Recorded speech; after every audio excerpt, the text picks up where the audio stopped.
touching on the kind of strategy side there, you talked about kind of, if you're copying someone, you're always going to be number two, essentially.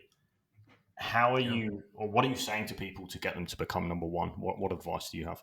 Stop watching who is currently number one. Stop duplicating everything that they're doing. So, like a big one that everyone messes up is they use oneof10.com, which is right. If you're not using oneof10.com, you should be. It's absolutely incredible. It's a complete cheat code, at least as of Tuesday, April 29th at 9:53 a.m. Pacific time. It is a cheat code. But what they do is they look in their space. And this is what all the gurus are telling people to do too. And look, I get it. If you're teaching people how to go from never making a video to making a video, that's the right move. Like, for sure. But if we're talking somebody who is trying to be like in the top 10 of a space, top 5, why would you just take what somebody else is doing and like that will never put you there. So, what I recommend people do is use these tools, borrow from others. By no means am I saying that you should just like be able to be like Nostradamus and predict every single time what's going to work on YouTube. No, but borrow from other industries, other niches. Look outside of your world at what's working, because I will tell you, because we created it, that's what the top dogs do. Because if they are the top dog, that means that there's nobody else that's making content that is higher or better than theirs in their space. So if they're looking for inspiration from somewhere, it's outside of that space. That's what everyone should do. So like look at video gamers, look at video essay channels, look at these like emerging comfort creators that I'm currently obsessed with. Like look at all these other spaces. What are the formats that they're creating their content in, whether it be short form, carousel, YouTube long form, whatever. Look at what they're doing and borrow, use the first principle thinking. What is the version of this that I could do for my subject matter?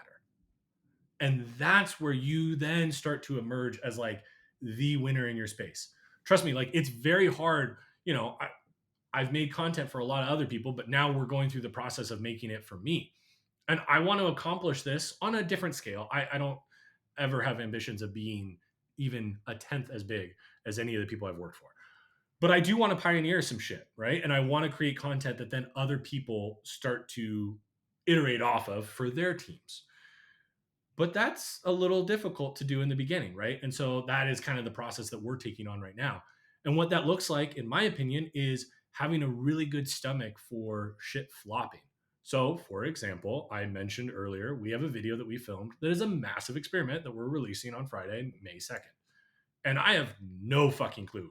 I think it will probably not do well, but we're trying new shit, right? And if it does do well, who knows? Maybe this sticks and maybe other people start replicating this. But I think that the way you get there is not looking in your industry, look outside of your industry, and then be okay with looking like a failure for a little while, right? Like the first 2 videos that we put out, I thought they were going to flop, both of them. They've both done well, but like I did not think they would, and I was okay with that. Okay, and just to be clear, like that is very useful advice. So thank you, Caleb. But just to be clear on what you're saying about kind of copying or taking the inspiration from people in other industries, you're saying copy the format, not the subject matter. Correct. So So like the title structure, like blank advice in blank minutes didn't start in business. No, got it. Makes sense. I want to now come back to something that you touched on before about being yourself. How important is that, and at what stage is that important in your kind of content journey? I think it's just as important as being yourself in a relationship with your romantic partner. I think one day, if you are not yourself, eventually you will reveal, right? Like this happens in the early days of dating. We put on a front for the first 6 months, first year. What is it they say? I think it's like a year. You really know your partner like a year in or whatever. You can't keep up a front for a super long time. And it's the same with content. You just can't keep up a front. Now, I know there are people that literally their whole brand and their content game is like they have a character that isn't them. Like, okay, cool. If that is your intentional shtick, by all means. But the majority of us that are presenting differently than who we actually are, it's just because we're insecure about who we are. And I think we need to become more secure in that in order to be able to present ourselves. So I'm aware that there's a hurdle that needs to be jumped. But once you jump that hurdle, I believe that's the only way you're going to stick with it. I think eventually you see this all the time, right? Like what YouTube came out in 2006. So we're like almost 20 years into it being a thing. But the real is like the real creators didn't really start popping until 2010, 11. So we're just now starting to see full life cycles of creators and people burning out because, like, one, either they presented from the get as somebody that they weren't, or two, more commonly, what I see with creators that do stick with it is we as humans evolve over time. But if you do not evolve in your content, then you are constantly, it's like going to your high school reunion every fucking week, right? It's like bringing you back to that old version of you. And so I think it's so funny you asked this. This is literally what the main point of the video coming out on Friday is like, I really think being uncomfortably you is it's the variable that's going to allow you to last the longest. I also think it's what's going to cause you to stand out the most. So like information, right? Like you told me kind of like two demos that you kind of gravitate the podcast towards and stuff. And like info is fucking commoditized. Info does not matter, right? Because like fucking AI is going to ruin that shit, right? Like I'm getting to a point now where it's like I try to take all my recordings from calls, podcasts, things like that, put it into like my little model or whatever. It can recall stories better than I can on the spot. And so I think you being you is the only thing that will differentiate you. My knowledge on brand, right? Like that 6 hour, 22-minute course, that's a competitive moat for a very short window of time. And then I don't think it's that competitive anymore. And so I think you being you is the biggest thing because that's what people are going to connect with and they're going to want to learn. They're going to learn the same information, but they want to learn it from you because the other people are robots. Not actual robots, although that will be a thing soon, but they're just being a robot in the content. So you want that. The other thing though is you want to share success stories like customer testimonials, case studies, right? Like case studies are the most important thing. The problem is everyone writes them off because we come from a world in the video production world where you film a case study with somebody that lives on the fifth tab on your website that nobody ever consumes. But you can take case studies and you can modernize them and make them in a YouTube friendly format, in a LinkedIn friendly format, in an Instagram friendly format. Those are the two things that I believe you want to share. Ideally, together. Ideally, you're sharing case study, example of what you've done and result you got, and then how the audience can do the same thing, right? That is going to be the best content, in my opinion.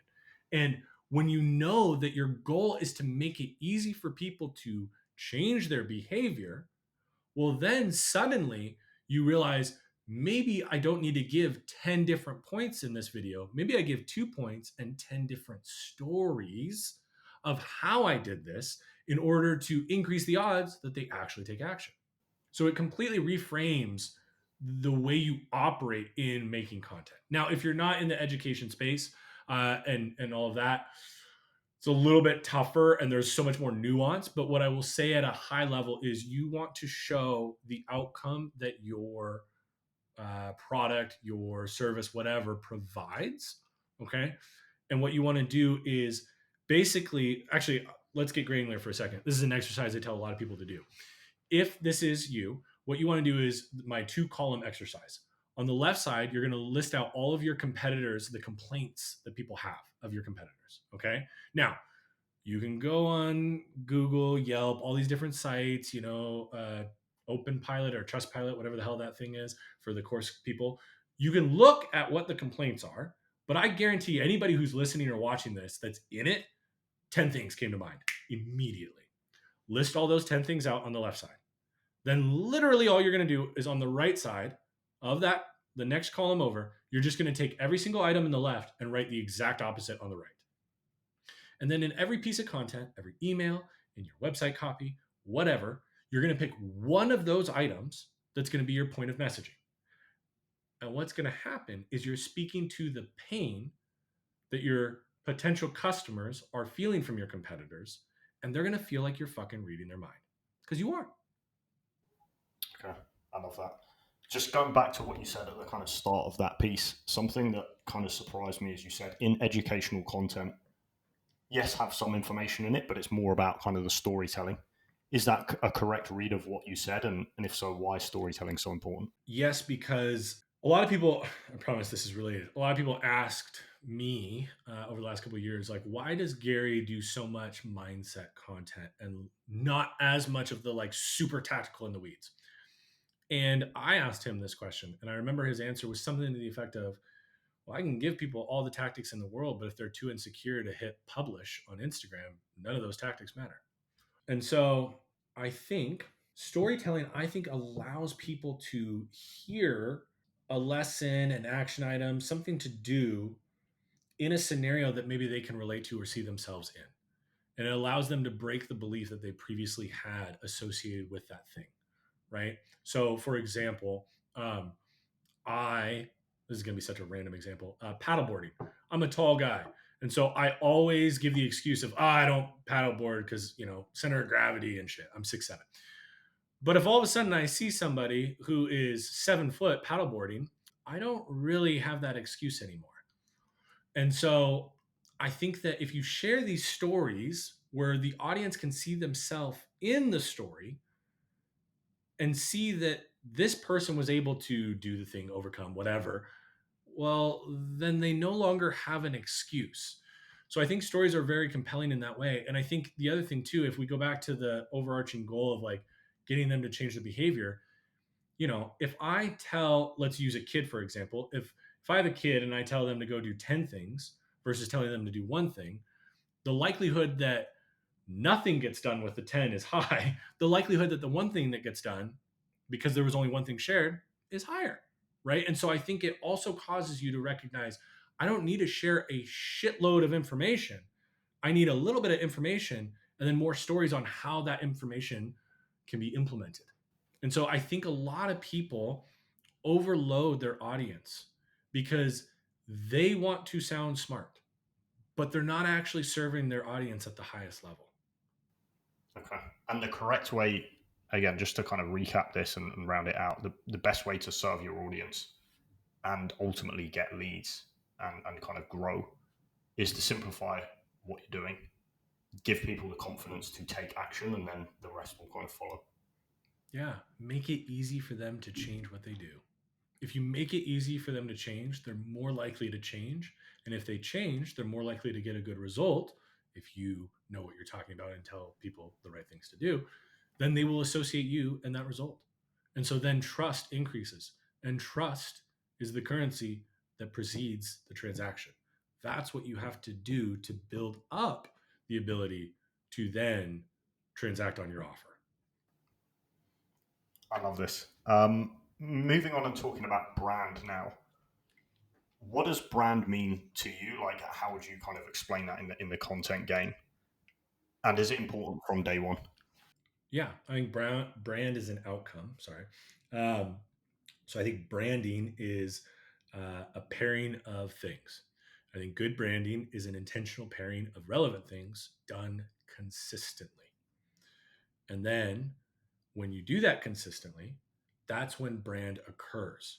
Brand is when the audience inherently associates those multiple things, two things, three things, whatever, right? And so an example that is so widely used and I will use it is Nike with Michael Jordan.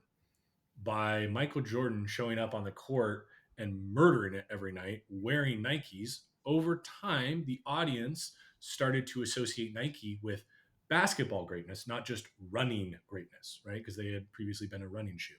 And so that is ultimately how I view it. And so it then all of a sudden takes this like woo woo mysticism out of it and it just makes it very easy to operate off of. What do you want to be known for? What do you want to have happen? Right? In order for that to happen, what would you have to be known for? In order to be known for those things, what would you have to do? And then in order to do those things, what would you have to learn? That takes us to today. So I think brand is overcomplicated massively by a lot of people. Like here's another great example. Um, Brand is very simple and things are branded every day, right? If you move to, let's say you live in small town nowhere and you move to Chicago, okay? And you're in a big city, it's bustling, it's crazy, and you live in a tiny little apartment and you get really sick.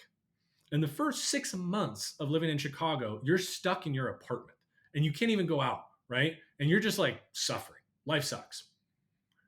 Well, more than likely, a brand has been created on that apartment, right? You now associate your lack of loving life or whatever you want to call it with that apartment. So once you're healthy, you may still view that apartment in the same light. That's how I think of brand. And so, like, we brand people, we brand places, things, clothes all the time. People literally will wear a shirt because it's their lucky shirt.